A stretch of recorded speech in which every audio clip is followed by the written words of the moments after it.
Good evening. I would like to call to order the Keizer City Council in regular session. It is Monday, September 5th, 2023, and ask our city recorder to please call roll. Councilor Reed. Here. Councilor Hessman. Here. Councilor Kohler. Here. Mayor Clark. Here. Council President Starr. Here. Councilor Duran. Here. Councilor Cross. Here. And, new tonight. Our new Youth Councilor Woodard. All right, welcome aboard. Thank you. Hi, I'm Grayton Woodard. I'm a senior at McNary. I'm interested in law and kind of around that stuff, and I think this will be a really good opportunity. Thank you. Thank you very much. We're very happy to welcome our newest Youth Council Liaison to join us for the school year. And now, if you are able, I invite you to rise and all join us in the Pledge of Allegiance. I pledge allegiance to the flag of the United States of America and to the republic for which it stands, one nation, under God, indivisible, with liberty and justice for all. All right, thank you all very much. We have no special orders of business this evening. There will be two proclamations at our next council meeting for Hispanic Heritage Month and for Constitution Week, but that is later in the month. You just got a preview. Tonight, under committee reports and neighbor association reports, I would like to start off with an appointment that was I was made aware of for the Keizer Emergency Management Committee, and we need a counselor appointed to that. Am I correct, Mr. Brown? We do. All right, I would like to appoint Council President Shani Starr, and the alternate who will vote in her absence will be Councilor Kyle Duran. All right, and with that, is there anyone here to do a committee report? Committee. And then we'll go to neighbor associations. All right, so Ms. Dorfler, you have committee? Neighbor associations, okay. Committee going once, twice. Neighbors associations. And Ms. Dorfler for West Keizer Neighbor Association. And then Mr. Giloff, are you here for Neighbor Association? Okay. Always good to see you, Carol. Thank you. I'm so grateful to be here. We are too. Would you pull the microphone to you? Yes, I will. You are a pro. Is that better? Yes. Okay. Good evening, Madam Mayor, Council, and staff. Just a quick update about our West Keizer neighborhood activities this past summer, and I look forward to the fall. The WKNA board met in July to take care of a vacancy that had occurred due to illness of another member. The nomination of myself was put forward, and the nomination was approved by the board. And we then went on to discuss the August edition of our newsletter, which you all should have. That's the very one. Yep. You have a copy of. We made plans for the Keizer Fest, where we shared a route with the other neighborhood associations and the Traffic Safety Bike Ped Committee. The plans were made for the plantings at Cummings School, and they were completed before the teachers arrived a couple of weeks ago. And a big thank you to Carol Phipps and Rhonda and Carolyn. I was unable to be there to help with that, but I'm the official waterer. We discussed having a meeting with Mr. Kronzer, who is the principal at Cummings School this year, and we did meet with him, and we arranged to have a table at the back-to-school night, which is where Rhonda and I just came from, and it was so much fun, and the kids were so excited, and the little girls were a lot of them in their dresses, you know, their little princess dresses, and we did get 9 names signed up on our sign-up sheet so that we can contact our new neighbors, and 3 of them were new neighbors in the neighborhood. Our food barrels yielded 1,162 pounds. Bravo. And we participated in Trashy Tuesday on August the 22nd with Jenny, and we got 55.5 pounds of trash from Wallace House Park. And I probably shouldn't say this, but I'm going to say this. There's a sunken boat down there. Okie dokie. Yeah, very interesting. I wanted to go home and get a shovel. I didn't. we'll just leave it there. So looking forward to the fall, our first board meeting is September the 7th, and then our general membership meeting will be here on September the 14th, and we will be hosting Representative Kevin Mannix and our very own Keizer Police Chief, John T. October 5th is the next board meeting. October 12th at our general meeting, we will host the Keizer Fire District Chief, Brian Russell. And our last meeting before the winter holidays, our board meeting will be November 2nd with our general meeting on November 9th. And we will host at that meeting Keizer CERT Representative Patrick Pardo. Their upcoming dates on September the 9th, coming school cleanup from 9 to 12. If anybody could go down there and help them, they're going to have bark dust to move, weeds to pull. Don't mess with the flower bed because they've been taken care of. And then September 22nd is another Trashy Tuesday, and that's at Keizer Rapids Park. And we'll meet Jenny at the dog park. And she will give us vests and gloves and those grabber things, and away we'll go. And let's see. Told you about food there. New, I believe this year, board members have been assigned to attend city committees. And so for the parks, it's Carolyn Dennis Phipps and Rhonda Rich. And for traffic safety bike is Rob Witter and Carolyn Holman and Art Mauer. And planning is Rob Witter again, Carolyn again, and Gary Blake. And that's my report. Love it. Questions, comments? Thank you so much, Carol, and to the entire team at West Keizer Neighborhood Association. Are there any questions? Thank you so much. I love that you're assigning people to attend meetings. If you don't plan it, it doesn't happen. Thank you. Thank you very much. Are there any other committees or neighborhood associations here to give a report? All right, then we will go on to public comment. This time is provided for citizens to address the council on any matters other than those on the agenda scheduled for public hearing. We have no public hearings scheduled for this evening. And I do have Rhonda Rich signed up to talk about item 8D, which is the ordinance regulating parades, special events, etc. Rhonda, so would I speak now or right before that agenda item? Okay, so thank you for your willingness to do that, if that's all right with council. That way we can have that conversation in a more connected fashion. Anyone else here who'd like to address the council this evening? All right, then we will go then to administrative action, item 8A, which is the Alder and Brooks flashing pedestrian beacon. Mr. Lawyer. Thank you, Madam Mayor and Council. Microphone? Hello? Now you're there. Okay. The Traffic Safety Bikeways Pedestrian Committee received testimony from citizens in Southeast Keizer requesting a rectangular rapid flashing beacon be installed at the intersection of Brooks and Alder. The committee approved a motion at their May 18th, 2023 meeting recommending the City Council approve a flashing pedestrian beacon on Brooks and Alder where the current crosswalk is. This topic was first discussed at the November 2022 committee meeting. The initial request from the citizens was for a raised crosswalk. The existing crosswalk originally had a crossing guard, but no longer has one. That is during school hours, I might add. Rectangular rapid flashing beacons are not generally recommended for roadways that are less than 3 lanes wide. There is an existing crosswalk at this intersection for pedestrians wanting to cross Alder Drive. The existing speed limit on Alder Drive is 25 miles an hour.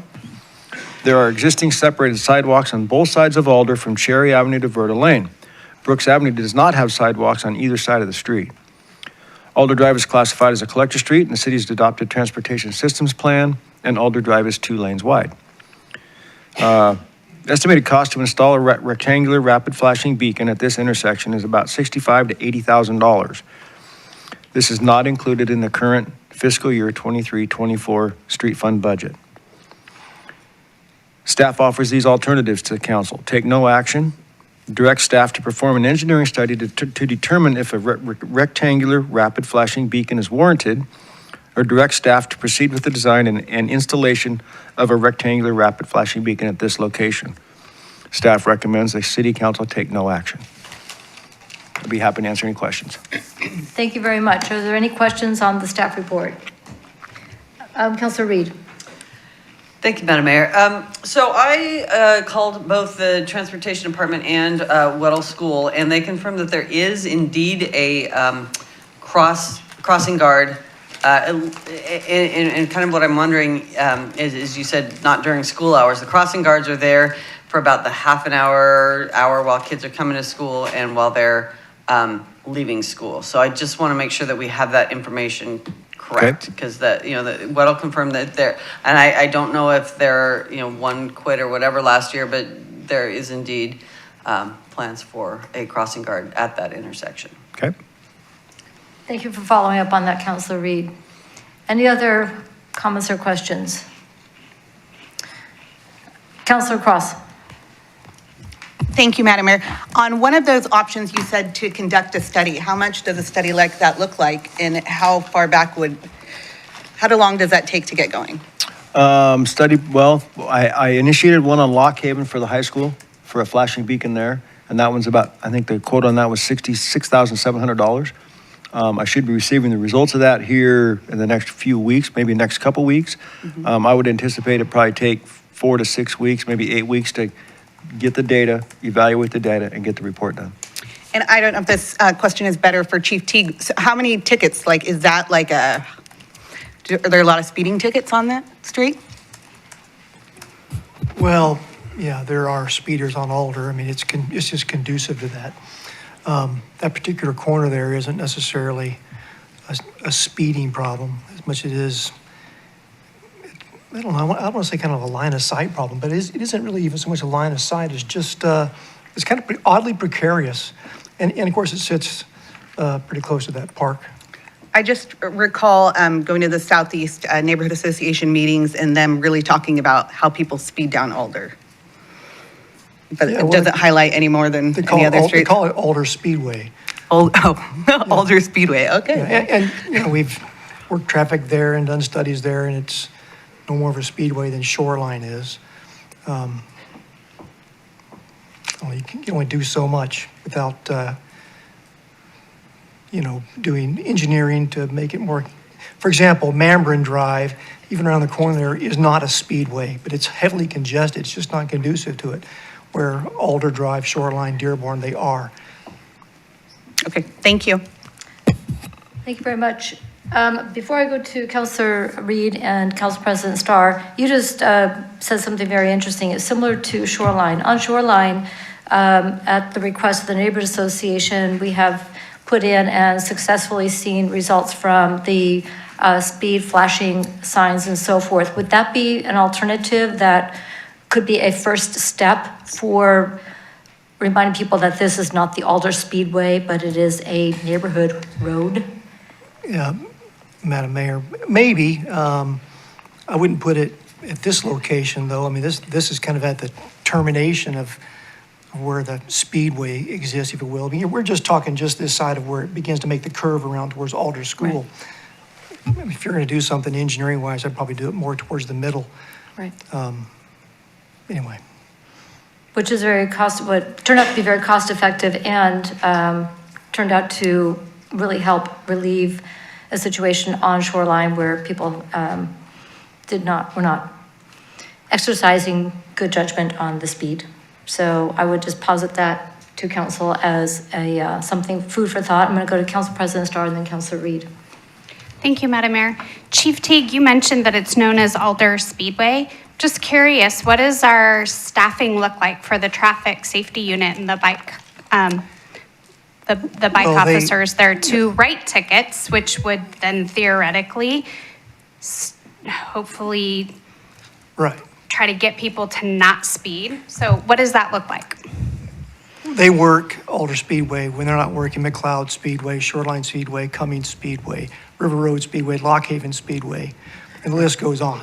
Right, so my question is, are we staffing them with bike officers? And if we are, how many tickets are we writing if it is a known speedway? I have no idea how many tickets we're writing there. Are we writing tickets? We do work traffic on Alder Drive, yes. Okay, but are we writing tickets or are we writing warnings? I do not know. Counselor Reed. Thank you, Madam Mayor. I was just wondering if we have employed one of those mobile speed flasher things on that and what the effects were of that? Yes, ma'am. A speed trader, we do put that out there every now and again. Okay, thank you. Counselor Kohler. Thank you, Madam Mayor. What is the cost of putting the same type of a device as we did on Shoreline there? What would that approximate cost be? About $15,000. 15,000, and it's about half of that just to do the study? Yeah, less than half, but yeah. Okay, thank you. Thank you very much. Any other questions? Counselor Husband. Thank you, Madam Mayor. A quick one for you, Mr. Lawyer. In Public Works' estimation, what is Alder Street now, and kind of what is the future? Where do you see that street going as far as different things? We understand that there's River Cherry Overlay District and potential improvements on Cherry, and we've talked a lot about Verda, but what is the staff opinion on Alder right now? I would say Alder Drive is fully improved, even though there's not curbs there. We made the decision, back when the schools were being built, to improve Alder to a level that provided safe pedestrian and bicycle access to the school. That what we did is we put separated sidewalks along Alder Drive, widened the road for bike lanes, and created a drainage area, drainage swell between the pavement and the sidewalk, okay? I don't see that needing to change for some time. Alder Drive has developed over the years.